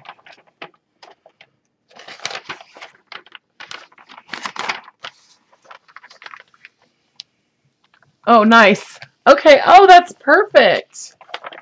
That's perfect. 82. Right on. Yeah, my mom and I are going. Is there any good thrift stores that I should know about, like between Spokane and Jerome? Isn't there like towns that are right at the Grand Canyon? Honestly, I haven't researched this very well, but I do want to go to as many thrift stores as I can between here and there. So,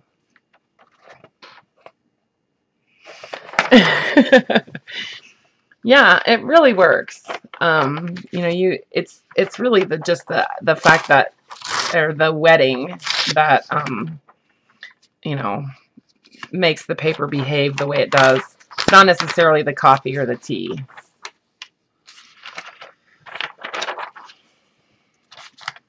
I mean, you could add, and I actually think I'm going to do this. I'm going to add some, I have this dye that I got, let's see, got it at Hobby Lobby.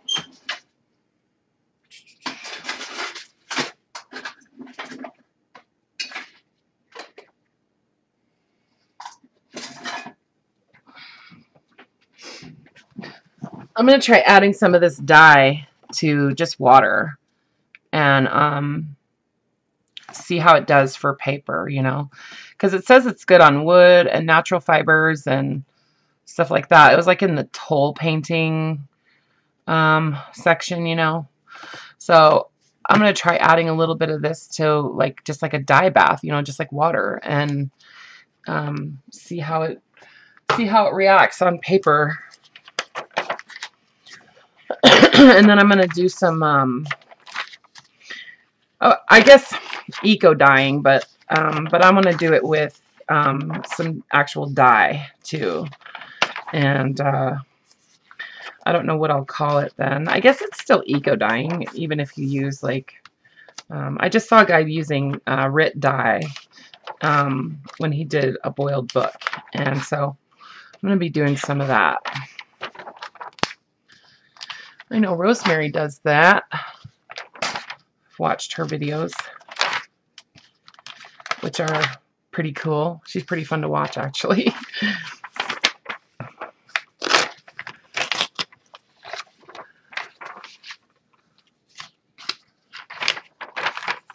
Okay, what did you say? The shiny paper? You know, are you talking about like a coffee dye, Elizabeth?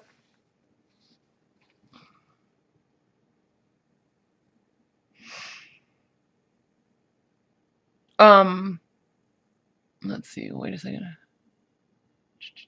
Okay, so here's another thing. If any of you guys have any oil paint, or if you ever come across oil paint, and maybe I'll do this on a live stream because it's actually really cool. You can, you know, there's a bunch of different ways to marbleize paper, right? So one way that you can do it is just with oil paint, like artist paint. Just get like cheap oil paint, like a set from like Hobby Lobby or something, you know, and some paint thinner, like a big jug of paint thinner, you know. And then what you do is you just take little jars and, you know, a little bit of paint, and then fill it up with paint thinner and let it dissolve, right? So thin the paint way down. And then, you know, oil and water don't mix, right? So take a tray with water in it and little droppers and just drop that oil paint onto the surface of the water and it'll float.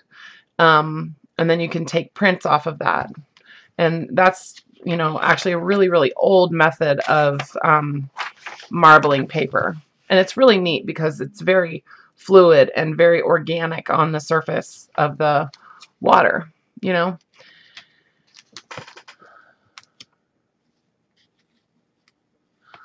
You need to do captions, Lisa. Oh, captions of what? Not sure how you do it, Jessica, but it comes up on other videos, but not yours. Are you talking about like closed captioning, like so you can understand what I'm saying? Well, okay, so saying any dye, Elizabeth, it's hard to answer that because, I mean, like that dye, this stuff, I don't know. Like I have never played with it before, but coffee dye, yes, it will take like a stain. Yep, it will. But I dry it in the oven, so you know that might make a difference. I don't know if you don't dry it in the oven, it might not. But you know, it's on there. I can't imagine that, you know, it wouldn't. Yeah, I coffee dye book pages all the time. Let me show you.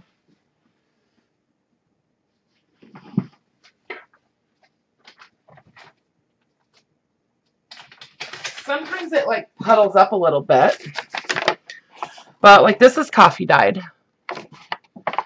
and this is a, you know, this is a book, like glossy, heavy paper, you know. Yeah, yeah, it will.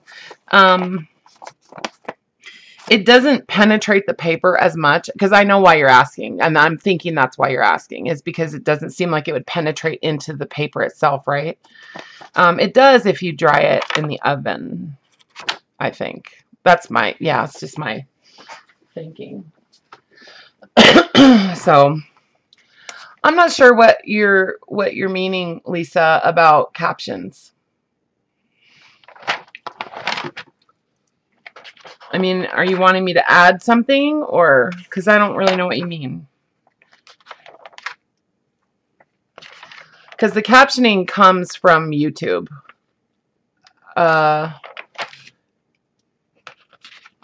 They have software that, you know,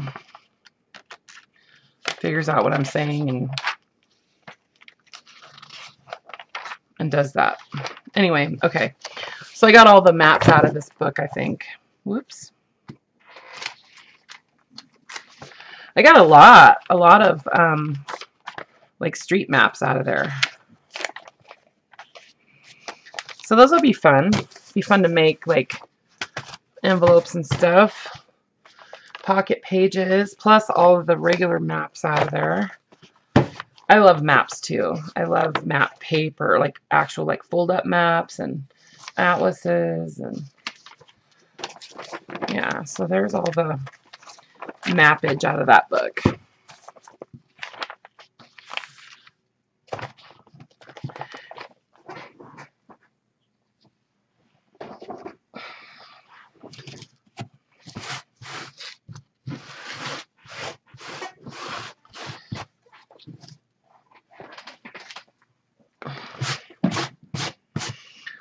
Okay, just a second.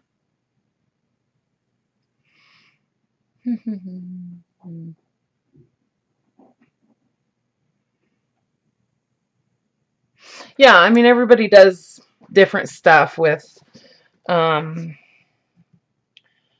dyeing, you know. You can take like leaves, you know, and just, I mean, you don't even have to spray them. You can just set stuff on the paper as it's drying, whether you do it in the oven or air dry it or whatever. But you can do, you know, you can lay anything on top of it, and it'll actually, when it dries, you'll have the impression of that that thing, you know, leaves or something flat, you know, like, I don't know, doilies especially. Doilies work really well. But you could take like your stencils. You could take a stencil, and just lay it on top of your paper after you've dunked it in the coffee bath or whatever. Lay it out on a tray, set a stencil on top of it, and just let it air dry, and you'll get the impression of that stencil. You know what I mean? Oh yeah, earth science, that'd be cool. Yeah. I love that kind of stuff. I do. I love like industrial type of images and graphs and charts and all that kind of stuff, you know. So this is a, what is this? This is a dictionary of philosophy and psychology. Riveting. Super exciting. But look at the text in here. It's really cool. Look at the way the text is kind of set up. It's neat. Yeah, I mean, it doesn't leave a physical impression, but it will definitely leave like the pattern, you know, if you just let it dry. Oh yeah. So I watched Nick the Booksmith. She did some eco dyeing the other day on a video. I saw that where she took a whole bunch of flowers from her yard and then she soaked them in alum, I guess. And then she soaked them in alum dissolved in water, right? And then she did the, you know, the eco dyeing process. She added some annatto seed to the water. And then, but she got some really, really cool impressions, really cool, very vivid, colorful prints basically from her flowers. And I don't know if it comes from, yeah, you saw that, Deb. It's neat, huh? I don't know if that comes from using the alum or what, but yeah, so I haven't done any eco dyeing for a while. I did some really, really early in the spring, but we didn't really have many flowers blooming. So I'm thinking I'm gonna get out there in the yard and pick some of my mom's flowers. She said I could. She doesn't care. So this book is put together in signatures.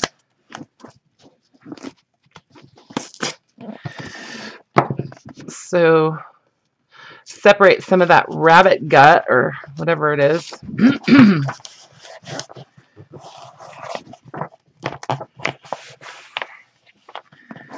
So this one, what I'm going to do is I'm actually going to go to the center of the signature.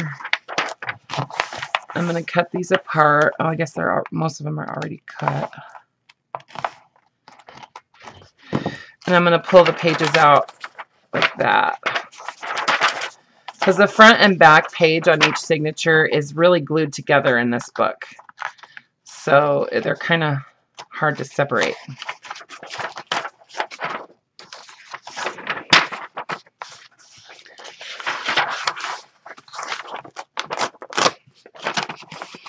Yeah, so you always wind up with like glue on the outside page, you know, but that's okay.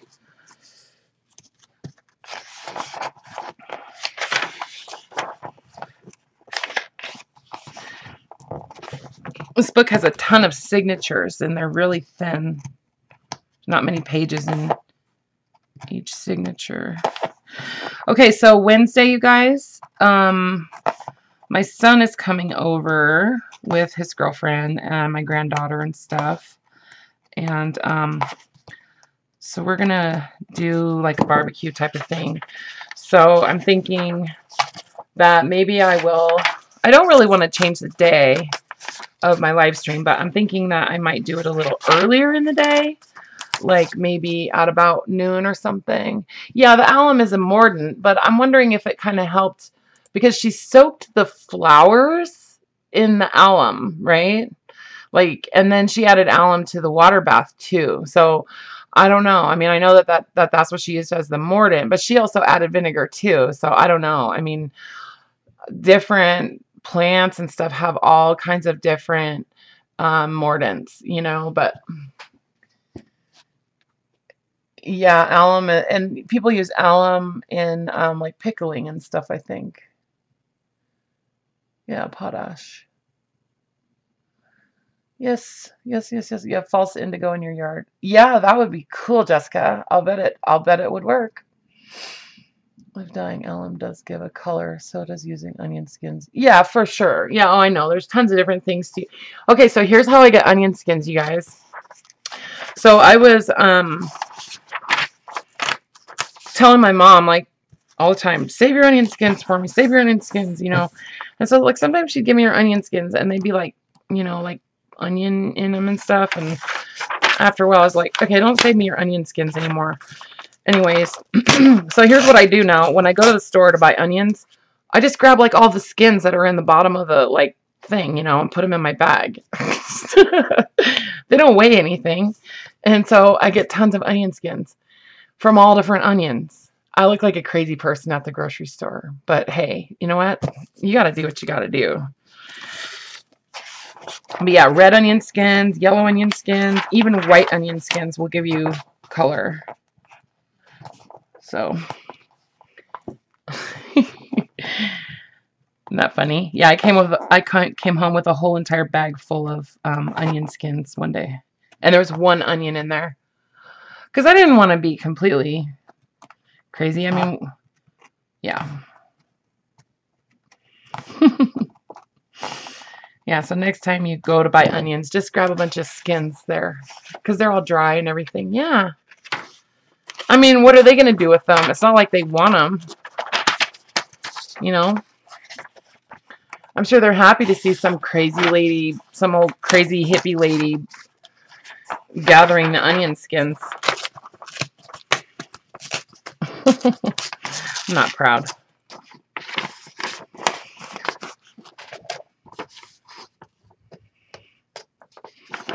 All right, so that's basically me disassembling books, you guys. So like these two, I have these two books. This one I bought at the thrift store the other day. I thought it was so pretty. Look at this cover, you guys. Isn't it gorgeous? Gorgeous.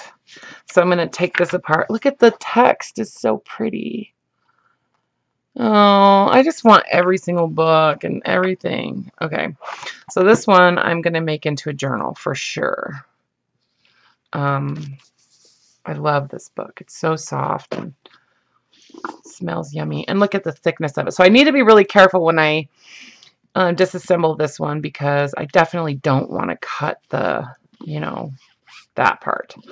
Because I do want that to stay intact because I think it's gorgeous. And then what I'll do probably is like a hidden spine on this one. I'll stitch it into like heavy cardstock and then attach it inside the book. So, or, you know, grunge paper maybe or something like that. And then this one too. Isn't that gorgeous? I thought it'd be kind of cool to do some type of like metallic color in each of these leaves, you know, by hand, maybe with just like a real fine paintbrush or something. So yeah, so I'm going to do that one as a journal too. And then I've got a bunch of the got the decorating books. I'm going to make a couple journals with those. And the Betty Crocker cookbook. And then two of the Handymans. This is the old one. This one's like 1955 or something. This one's like 1970 or 72. But I'm going to make these into journals too. And I think I might do these kind of like steampunky. I don't know. Who knows? I'm just letting you know what I'm up to. But just found out from hubby who's the texture. It stabilizes the color. Yeah, for sure. Yeah, that's what a mordant does, is it stabilizes color. And the different, you know, like different types of dye have different mordants. Like some will only stabilize using vinegar. Some will stabilize using alum. Some will stabilize using other stuff. Like, so different types of dye material have different mordants. If you look up, there's a couple of videos on eco dyeing fabric. And if you can really get the hang, and I'm not an expert, obviously, but I have watched a few videos on this one lady. If I can find her, I'll put a link in the Facebook group. But she has really studied it, and she's really, really knowledgeable about what types of like plant materials need certain types of mordant. And, you know, sometimes it'll be a complete fail if you don't have the right mordant. So anyways, Mud and flax. Right.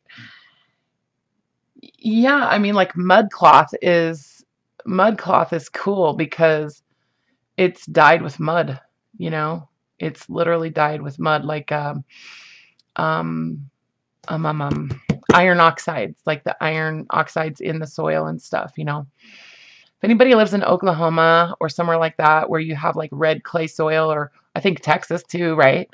Anywhere where you have like a red clay soil, if you take that red clay soil, just soak it in water and then let it separate. You can actually siphon off the water that's on the top that's dyed red, and you can use that to dye paper. Yeah, it's pretty neat. Yeah, it's iron oxide, and they use it for pottery, and then the bottom part. Like I used to do a lot of pottery, and so you can actually make a glaze using just iron oxide clay soil. And yeah, Sedona, yeah. Um, so if you take just like you want to find like the really super fine silty clay soil, right? Dissolve, like put it in water, put it in a clear jar, like a jar, so you can see the separation. So whatever's on the bottom really is like the heavier stuff that isn't real useful unless you're like making your own clay and stuff. But the center part, it'll separate into 3 layers. So the center layer is what we would use as a glaze on pottery. And they use it a lot in like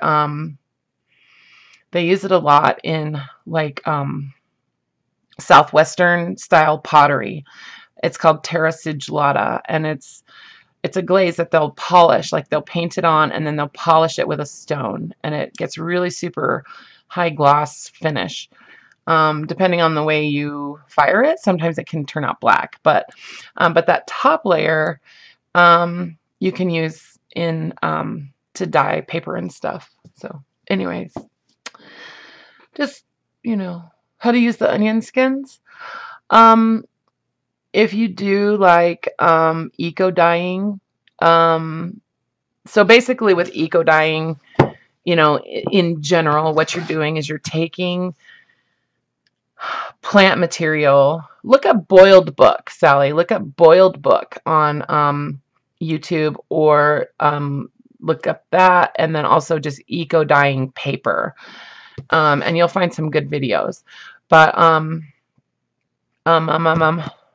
Rosemary Morris has a video too, so I'm not sure if she's still here, but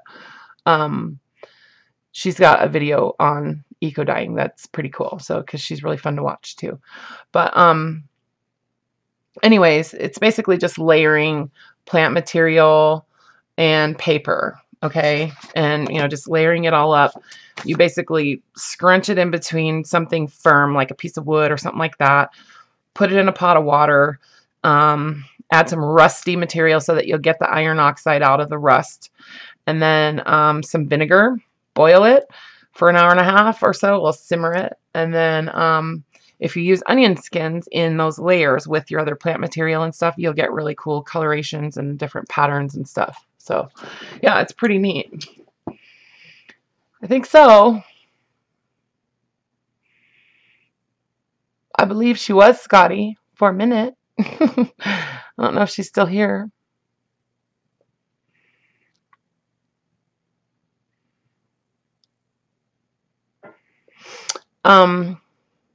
Yeah, so there's lots of really cool videos on eco dyeing. So anywho, well, I'm gonna I know, Scotty. Yeah, you missed it. That's funny. Okay, so what I need you guys to tell me what to do. So Wednesday, should I stream earlier in the day, or should I do it on a different day? Tell me if I should do earlier on Wednesday, say from like 2 Pacific time to 4 Pacific time, or should I just do it on like Thursday or something? And I know there's other people that stream on Thursdays, but I mean, it's up to you guys. Earlier? Okay, Judy's saying earlier on Wednesday.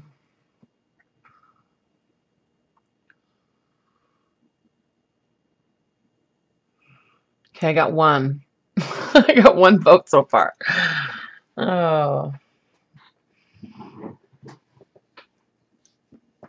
It won't be rushed. Yeah, I think that's true, Josie.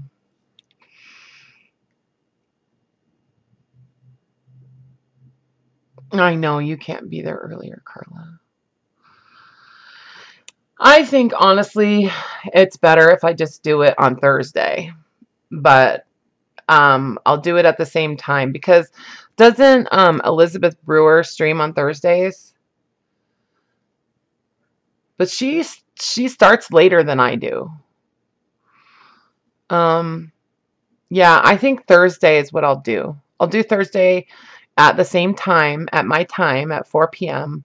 And I'll just go for a couple hours. And then I think, yeah, I'll do it on Thursday. And then, because I think Elizabeth starts at like 6 or 7 my time. Like she doesn't start until like 9 her time because she's a night owl too. So, okay, that's what I'll do. Thursday. Yeah, I think you're right, Judy. So, okay, you guys, well, I'm going to sign off and start putting some of this paper to good use. And I think I might work on putting together some journals tonight. So, all right, well, I love you guys. Hi, Amber. I see you. You made it, and I'm just signing off, but yeah, don't forget, give me a quick thumbs up, you guys, if you haven't already, and I will see you on Thursday. All right, sounds good. You too. Okay, bye for now. Bye for now. Stay out of trouble, you guys. Okay, all right.